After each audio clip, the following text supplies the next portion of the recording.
నమస్కారం, మీరు చూస్తున్నారు HN9 టీవీ.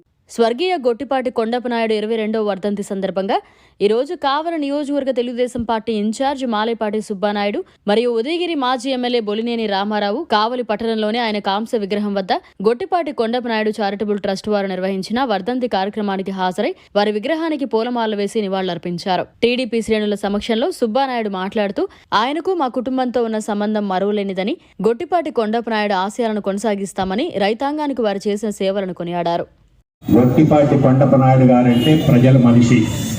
అటు ఉదయగిరి ఇటు కావలి రెండు నియోజకవర్గాల్లో కూడా ఇప్పటికి కూడా మర్చిపోలేదంటే ఆయన గొప్పతనం ఏంటో ప్రతి ఒక్కళ్ళకి తెలుసు. ఇక్కడ ఎప్పుడు ప్రజలతోటి మమేకమయ్యి ఒక మాస్ లీడర్గా రిక్షాలో తిరుగుతూ ట్రంక్ రోడ్లో అందరినీ చిన్న పెద్ద లేకుండా అందరినీ గౌరవిస్తూ కొండపనాయుడు గారు ఈ ప్రాంతంలో మనం అందరం కళ్ళారా చూసాం.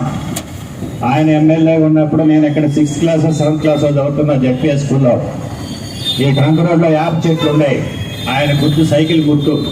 ఆ యాప చెట్టుకి ఒక సైకిల్ కట్టి ఉండేది. ఆయన ఎలక్షన్లో నిలబడ్డప్పుడు నాకు బాగా గుర్తు.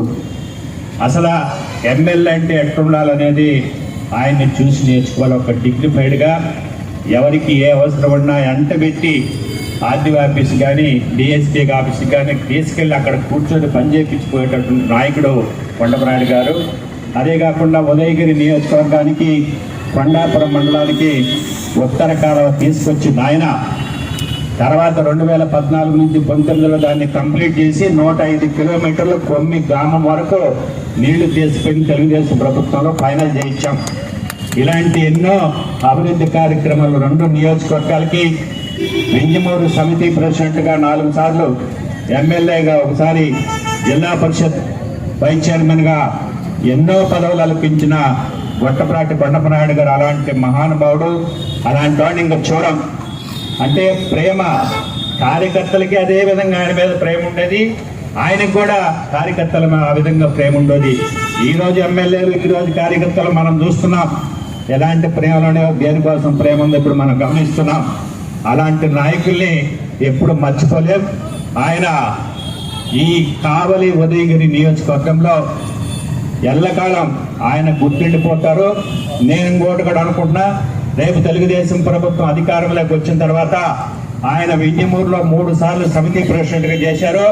అక్కడ కూడా ఈ విగ్రహాన్ని ఏర్పాటు చేయాలని చెప్పేసి మేము అనుకుంటున్నాం. గతంలో కూడా అనుకున్నాం, కానీ టైం చేయలేకపోయాను. ఈసారి ఖచ్చితంగా ఉదయగిరి నియోజకవర్గంలో కూడా ఆయన విగ్రహాన్ని ఏర్పాటు చేస్తానని చెప్పి విగ్రహాన్ని ఏర్పాటు చేసి చంద్రబాబు నాయుడు గారి ద్వారా దాన్ని ఓపెన్ చేసే కార్యక్రమం కూడా చేస్తామని చెప్పి సందర్భంగా తెలియజేస్తూ సెలవు తీసుకుంటున్నాం.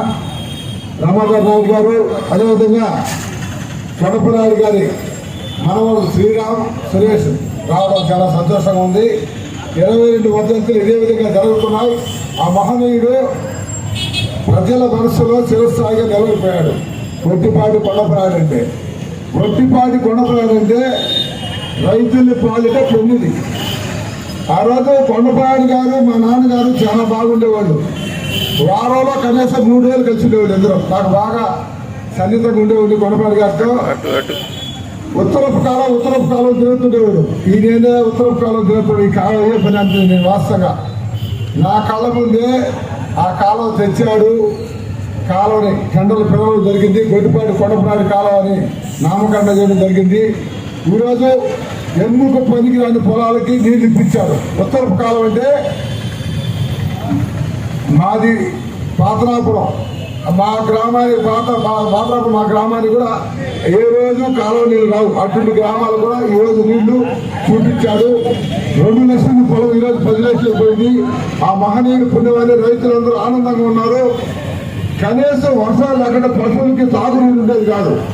ఆయన ఒకటే, కావలికి నీటి ఎడది ఉండకూడదు, నీటి తాగునీటి సమస్య ఉండకూడదు అనేది ఆయన అప్పటి నుంచి ఆయన కోరిక. ఈ రోజుకి అది తీరలా. గత ప్రభుత్వం 100 కోట్లు అమృత పథకం తెచ్చింది, 80% పూర్తి చేసింది.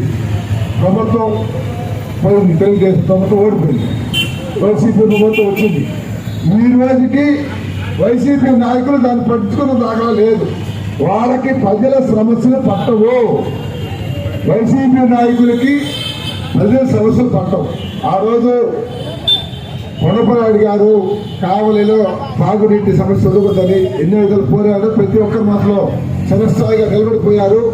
ఆయన అందరూ ఈరోజు మనం గుర్తు చేసుకొని ఆ రోజుల్లో గ్రామాల్లో రోడ్లు కావచ్చు, లైట్లు కావచ్చు, అన్ని విధాలు అన్ని చేసినాడు. ఆయన ఈరోజు మనం ఆయన చేసిన సేవలు గుర్తు చేసుకొని ఈరోజు ఆయన 22వ వర్ధంతి ఘనంగా జరుపుకుంటున్నాం.